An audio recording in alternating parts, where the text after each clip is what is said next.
नमस्कार, मैं धीरज शर्मा भारत जागरण न्यूज़ में आपका स्वागत करता हूँ।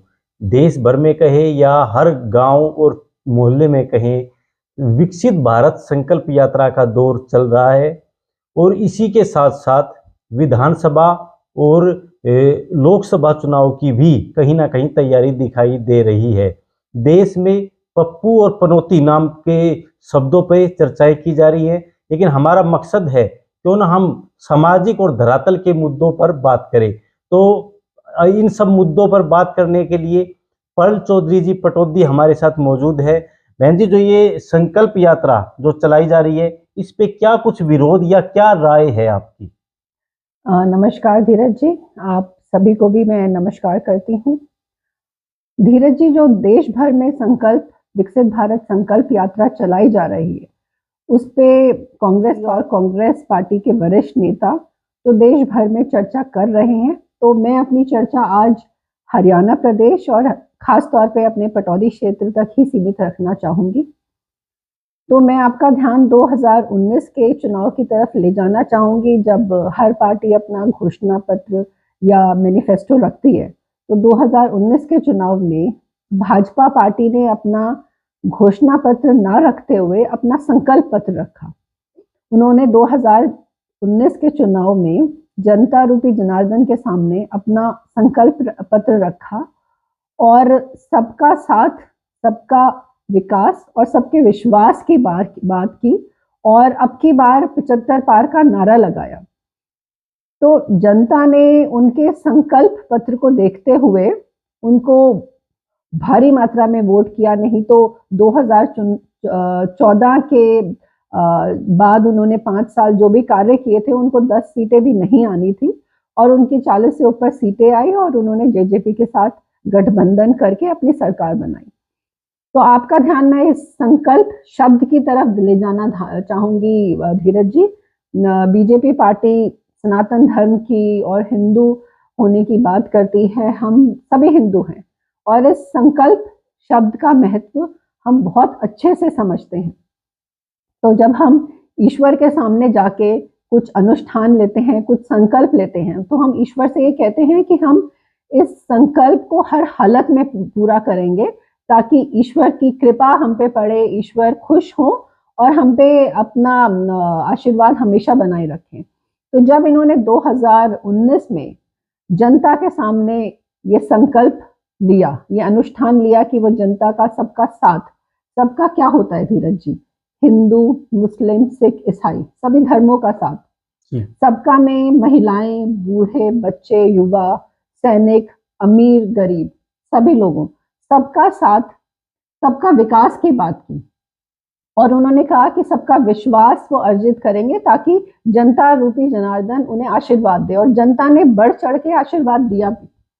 पर उन्होंने क्या किया कि अपने इस संकल्प के साथ विश्वासघात किया। आप देखेंगे तो अब उनको अब उनके 9 साल के बाद उन्हें देश भर में विकसित भारत संकल्प यात्रा निकालने की जरूरत पड़ रही है। और अब क्या कर रहे हैं वो धीरज जी, आप जैसे हमारे पटौदी क्षेत्र की बात करें तो बहुत मंदिर हैं। भगवान शिव जी का हमारा इंछापुरी का मंदिर है, बाबा हरदेवा का मंदिर है, बाबा पूरनमल का मंदिर है। तो हम अगर मान लीजिए इंछापुरी में भगवान शिव जी के पास जाते हैं और कहते हैं कि शिव जी भगवान, अब आपको खुद ही संकल्प लेना पड़ेगा ताकि आप हमारा ध्यान रखें। तो ये जनता रूपी जनार्दन से संकल्प लेने की बात कर रहे हैं। और मैं आपको ये याद दिलाना चाहूंगी कि धीरज जी जिस तरह से कहते थे ना कि रघुकुल रीत सदा चली आई, प्राण जाई पर वचन ना जाई। तो हमारे शास्त्रों में ये लिखा गया है कि अगर हम कोई संकल्प लेते हैं और उसको पूरा नहीं करते हैं, तो ये एक तो हमारे मतलब हम कोशिश करते हैं कि हमारे प्राण तक चले जाएं तो हम उस संकल्प को जरूर पूरा करेंगे। पर यहाँ क्या हो रहा है कि हमारे शास्त्रों के साथ भी हम छेड़छाड़ कर रहे हैं। मतलब एक तरह का हम जनता के साथ विश्वासघात कर रहे हैं। और जिस तरह से हमारे को शास्त्रों में लिखा गया है कि संकल्प ना पूरा करने पे भगवान का, ईश्वर का प्रकोप जरूर पड़ता है। तो मैं आपको यह विश्वास दिलाती हूँ कि अब की बार अगले चुनाव में जनता रूपी जनार्दन का प्रकोप इन पर जरूर पड़ेगा और इसीलिए ये बिल्कुल बरगला गए हैं, बहुत परेशान हैं और इन्होंने ये विकसित भारत संकल्प यात्रा की शुरुआत की है। पर मैं यही बोलना चाहूंगी कि आप हिंदू होने की बात करते हैं, सनातन बात करते हैं, इस तरह का आप धर्म के साथ छेड़छाड़ नहीं करिए। और इसी तरफ मैं जनता का ध्यान ले जाना चाहती हूँ। नमस्कार। तो जैसा कि आपने देखा, पल चौधरी जी ने बताया कि जो संकल्प पत्र जो था इनका, वो इन्होंने पूरा नहीं किया और विकसित भारत संकल्प यात्रा इनको देश को बरगलाने का काम है, संकल्प पत्र को भुलाने का काम है। बहन जी, मैं आपसे ये और जानना चाहूंगा, क्या कुछ संकल्प आपके दिमाग में है जो इन्होंने पूरा नहीं किया, जो आप हमारे दर्शकों को बताना चाहेंगे? तो धीरज जी, अब इनके संकल्प पत्र के बारे में बात कर लेते हैं। तो जो बीजेपी पार्टी का ऑफिशियल वेबसाइट है उसको देख लेते हैं और कोई भी आम नागरिक भी जाके इसको देख सकता है। बीजेपी की ऑफिशियल वेब पे 78 स्लाइड्स हैं इनके संकल्प पत्र, 78 स्लाइड्स हैं। तो सारी स्लाइड्स पे तो मैं चर्चा नहीं कर पाऊंगी। तो कुछ ऐसे मुद्दे जिनसे आम जनता अपने आप को रिलेटेड फील कर सकती है, जिनसे आम जनता रूबरू है और देख सकती है कि किस तरह से बीजेपी पार्टी ने संकल्प लिए थे और उस पर क्या काम हुआ है, उसके बारे में चर्चा कर लेते हैं। तो एक स्लाइड है जिनका इन्होंने टाइटल रखा है बुनियादी विकास तरक्की का आधार। और इस स्लाइड में इन्होंने हरियाणा के शहर को सबसे स्वच्छ बनाने की बात की है। तो धीरज जी, हम हरियाणा शहर की बात कर लेते हैं। तो 2019 में जो हरियाणा शहर था, तो क्या आपको लगता है आज हम 2023 में बैठे हैं, हरियाणा शहर उतना स्वच्छ या सुंदर है? अभी हम इंदौर सिटी के स्वच्छ होने की बात करते हैं, उसके बारे में पूरे भारत में बोला जाता है कि वो देश की सबसे साफ सुथरी सिटी है। तो हम अपनी गुड़गांव शहर के बारे में बात कर लेते हैं। तो 2019 में ये जब सबसे पहले आए तो इन्होंने गुड़गांव का नाम गुरुग्राम कर दिया। और अब गुड़गांव शहर की जो हालत है, गुड़गांव शहर में हर जगह पे इतना कचरा जगह जगह फैला हुआ है कि गुड़गांव शहर के नाम को लोग अब कूड़ाग्राम शहर बोलने लगे हैं। और अपने पटौदी क्षेत्र की बात करें तो आपने भी बहुत सारे वीडियोस निकाले हैं कि जिसमें आपने दिखाया भी है कि किस तरह पटौदी क्षेत्र में भी जगह जगह पे कचरे का ढेर लगा है। तो क्या आपको लगता है कि वो कचरा हट गया है या उस पर कोई कार्य हुआ है? और आज के न्यूज़पेपर का ही मैं जिक्र कर लेती हूँ। 52 दिन से सफाई कर्मचारी धरने पर बैठे हैं, स्ट्राइक पे बैठे हैं और इतनी खराब हालत है गुड़गांव शहर की कचरे को लेकर कि ये एक डिस्ट्रेस सिचुएशन सी हो गई है और सरकार को बोलना पड़ा है कि 50 टीम्स निकालेंगे वो ताकि गुड़गांव शहर से कचरे को हटाया जाए। तो इस पे मैं एक बार चर्चा करना चाहूंगी कि ये स्थिति आई क्यों। तो आप बात करें तो सरपंचों के चुनाव की, सरपंच के चुनाव हो भी जाते हैं तो अभी स्थिति क्या है, सरपंचों के हाथ से पावर छीन ली गई है। उनके हाथ में कोई पावर ही नहीं है। वो कोई भी काम कराना चाहते हैं तो उन्हें पोर्टल पर जाके परमिशन लेनी पड़ती है। और दूसरा, निगम की बात करें तो आप देखेंगे चाहे पटौदी निगम हो या मानेसर निगम हो या गुड़गांव निगम हो, इसके चुनाव हो ही नहीं रहे हैं। तो अधिकारी निगम के आप नहीं रहेंगे तो किस तरह से ये सब काम करवाएंगे? और जब हम बात करते हैं अपने विधायक से या सांसद से तो ये वो कहते हैं कि ये उनका काम नहीं है। तो बात यह है कि लोगों को बजाय एक डिपार्टमेंट से दूसरी डिपार्टमेंट भेजा जाए, सरकार को ये देखना है कि किस तरह से काम करवाएंगे। और चुनाव तो हर 5 साल में होने चाहिए। इन्होंने पूरे लोकतंत्र की नींव को हिला के रख दिया है। जो बाबा साहब अम्बेडकर के संविधान से हमें जो पावर मिली थी कि हर 5 साल में चुनाव करवाए जाएंगे, वो उनके साथ भी छेड़छाड़ कर रहे हैं। तो कहीं ना कहीं गुड़गांव और पटौदी क्षेत्र की हालत बहुत ही खराब है। अब हम आ जाते हैं इनकी स्लाइड पे जिसका टाइटल है स्वस्थ हो घर परिवार। तो जब पूरे शहर में और जगह जगह कचरा रहेगा, गंदगी रहेगी, तो लोग तो बीमार होंगे ही और अस्पताल जाएंगे ही। और ये बात करते हैं कि पंचकुला के तर्ज पर प्रत्येक जिले के अस्पताल को मल्टी स्पेशलिटी अस्पताल बनवाएंगे। पटौदी क्षेत्र के अस्पताल की बात करें तो मेरे पिताजी स्वर्गीय श्री भूपेंद्र चौधरी जी ने 50 बेड का जो पटौदी क्षेत्र में अस्पताल बनवाया था 2005 में, वो उसकी हालत आज एक वेयर हाउस के समान है। और लोगों को अगर गुड़गांव आना पड़ता है अपने इलाज के लिए, तो गुड़गांव में एक ही सिविल हॉस्पिटल है जिसकी भी हालत बहुत ही जर्जर है, और वहाँ पे तो बेसिक फैसिलिटीज ही मौजूद नहीं है। अब हम आ जाते हैं इनकी इस स्लाइड पे, जिसमें ये कहते हैं कि जल ही जीवन है, और ये प्रत्येक घर में नल से शुद्ध जल पहुंचाने की बात करते हैं। तो धीरज जी, आप भी जानते हैं, हम मंडी की बात करें या जौटौली की बात करें, तो हम जानते हैं कि किस तरह से लोगों के घर में जो पीने का पानी आता है उसमें हर समय नाले का पानी मिला रहता है, और कितने लोग इसके कारण, या बच्चे हो या बूढ़े हो या आम जनता है, कितने लोग इसके कारण बीमार होते हैं, उनकी तबीयत खराब होती है। दूसरी बात हम करते हैं इनकी इस स्लाइड के बारे में डिस्कशन करते हैं, जिसमें है कि जिसका टाइटल है बुनियादी विकास तरक्की का आधार।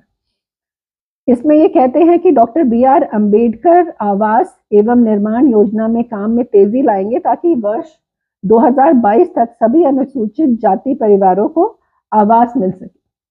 तो आज हम धीरज जी 2023 में बैठे हैं, और हमारे पटौदी क्षेत्र में जो मिलकपुर में जो प्लॉट मिले थे जिनकी रजिस्ट्री भी हो चुकी है, वो प्लॉट भी अभी तक लोगों को नहीं उपलब्ध हुए हैं। और इस स्लाइड पे हम आ जाते हैं जो सुरक्षा के ऊपर है, और सुरक्षा एक बहुत ही महत्वपूर्ण मुद्दा है।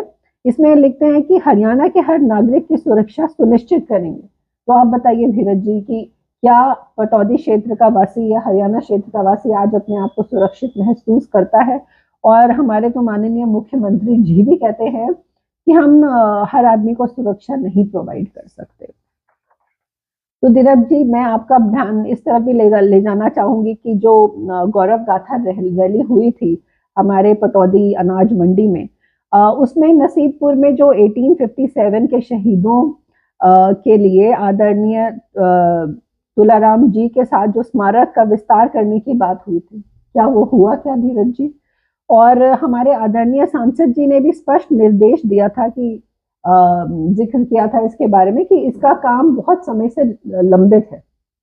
तो जब हमारे सांसद जी भी इस तरफ ध्यान दे रहे हैं सरकार का कि जो उन्हें कार्य करने थे वो अभी तक बहुत समय तक हुए नहीं है, चाहे उन्होंने प्रॉपर्टी आईडी का भी जिक्र किया, या जो राशन कार्ड में अभी इन्होंने कहा है कि 1 नेशन 1 राशन कार्ड की पॉलिसी जो स्टार्ट की है, जिसमें कि एक भी कोई भी आदमी व्यक्ति कहीं से भी किसी भी प्रदेश का हो, कहीं से भी जाके राशन ले सकता है। पर क्या उन्होंने ये व्यवस्था की है कि उस राशन की दुकान पे उतना सामान हो ताकि सभी लोगों को सामान मिल सके? आज फिर इस कारण भी लोग लंबी लाइन में लगे हुए हैं।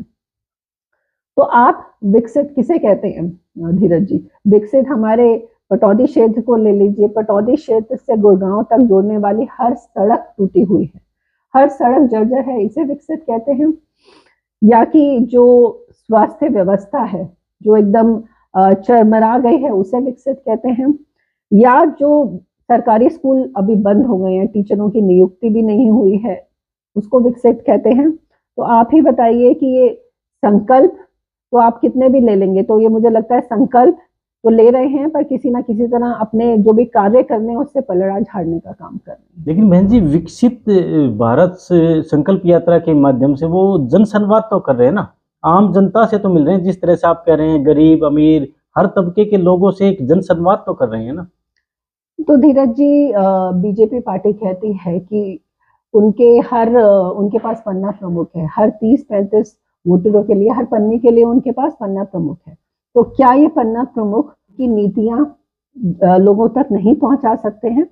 और दूसरा, क्या जो भी लोगों की परेशानियां हैं, जो वो बोल रहे हैं कि जो भी थोड़े बहुत भी लोग रह गए हैं जिन तक उनकी नीतियां नहीं पहुंची हैं, क्या वो वापस सरकार तक इस मैसेज को नहीं पहुंचा सकते हैं? तो कि उनको इतना बड़ा लोगों के जो टैक्स का पैसा है उसको इस्तेमाल करते हुए इतना खर्चा करना पड़ रहा है, जिसमें इन्होंने अपनी पार्टी का कार्यक्रम को एक सरकारी कार्यक्रम बना दिया है, सरकार का कार्यक्रम बना दिया है। इसमें सरकारी जितने भी अधिकारी हैं, अधिकतर अधिकारियों को इन्होंने काम पे लगा दिया है। सरकारी अधिकारी अपने ऑफिस में ना होते हुए इनकी इस जन संवाद कार्यक्रम में मौजूद रहते हैं, उसका प्रबंध देखने में, या उसको किस तरह से आगे बढ़ाया जाए उसके लिए सारे अधिकारी लगे हुए हैं। और दूसरी बात करूं तो अब बीजेपी पार्टी ये भी कहती है कि इनके पास करीब 15 करोड़ कार्यकर्ता हैं। तो देश की 140 करोड़ जनता के लिए इनके पास इतने कार्यकर्ता हैं, तो क्या ये कार्यकर्ता इनकी जो इन्होंने कार्य किए हैं वो भी लोगों तक नहीं पहुंचा पाए हैं? तो कहीं ना कहीं मुझे ये समझ नहीं आता कि इसकी जरूरत इन्हें क्यों पड़ी। जी, आपको क्या लगता है ये जो जन संवाद यात्रा कहें या विकसित भारत संकल्प यात्रा कहें, ये सब समय और पैसे की बर्बादी है? जी बिल्कुल धीरज जी, ये समय की बर्बादी है, पैसे की बर्बादी है। और इन्होंने जो संकल्प लिए थे अगर उन पे काम किया जाता तो इस जो यात्रा है इसकी जरूरत नहीं पड़ती। अब संकल्प शब्द का महत्व तो आपको मैं पहले ही समझा चुकी हूँ। और शपथ को समझते हैं, और जब कोई भारतवासी सैनिक बनता है तो वो भी देश की सुरक्षा शपथ लेता है, और उसके लिए उसको अगर सैनिक को अगर शहीद भी होना पड़ता है तो वो उससे पीछे नहीं हटते। और हम सभी भारतवासी उसके लिए उनका आभार भी प्रकट करते हैं। और इसी तरह जब हमारे जनप्रतिनिधि जब सांसद या विधायक बनते हैं तो वो भी जो संविधान को साक्षी मानते हुए शपथ लेते हैं, तो अगर उस शपथ को रखते हुए वे जनता के कार्य करेंगे, जनता के जो भी कल्याण के लिए कार्य करेंगे, तो मुझे लगता है इस बात की नौबत नहीं आती कि उन्हें जनता को ही शपथ दिलाने की जरूरत पड़ती। पर धीरज जी, आपके माध्यम से जो संवाद जो भी भारतीय नेता जो संवाद कर रहे हैं जनता से, तो मेरा ये अनुरोध है माननीय खट्टर जी से कि वो जो हमारे अंतर्राष्ट्रीय खिलाड़ी हैं, जो महिलाएं हैं, जो बहुत समय तक धरने से बैठी, उनके लिए भी समय निकालें, उनके साथ भी संवाद करने का समय निकालें। और दूसरा मेरा आपके माध्यम से प्रधानमंत्री जी से भी ये अनुरोध है कि एक बार मणिपुर में जो महिलाओं के साथ हुआ, जो अत्याचार वहां पे हुआ, उसके लिए भी संवाद के लिए वो समय निकालें। और उसमें मैं ध्यान दिलाना चाहूंगी, एक महिला के पति भारतीय सैनिक भी रहे हैं। तो मेरा ये अनुरोध है माननीय खट्टर जी और माननीय मोदी जी से कि संवाद का समय उधर भी थोड़ा सा निकालें। तो आपने देखा विकसित भारत संकल्प यात्रा को व अन्य जो भाजपा कर रही है उन चीज़ों को पल चौधरी ने नकारा है और बताया है कि ये आम जनता के साथ धोखा है, उनका जो कर है वसूल किया जाता है उसका गलत इस्तेमाल है। इन सब बातों से आप कितना संतुष्ट हैं या असंतुष्ट हैं उसका निर्णय आप ले, लेकिन पल चौधरी जी की जो बातें हैं वो कहीं ना कहीं कुछ विषयों पर हमें सोचने पर मजबूर करती हैं। लेकिन ये निर्णय आप पर मैं छोड़ता हूं कि आप इनकी बात से कितना संतुष्ट और असंतुष्ट हैं। धन्यवाद। नमस्कार। नमस्कार।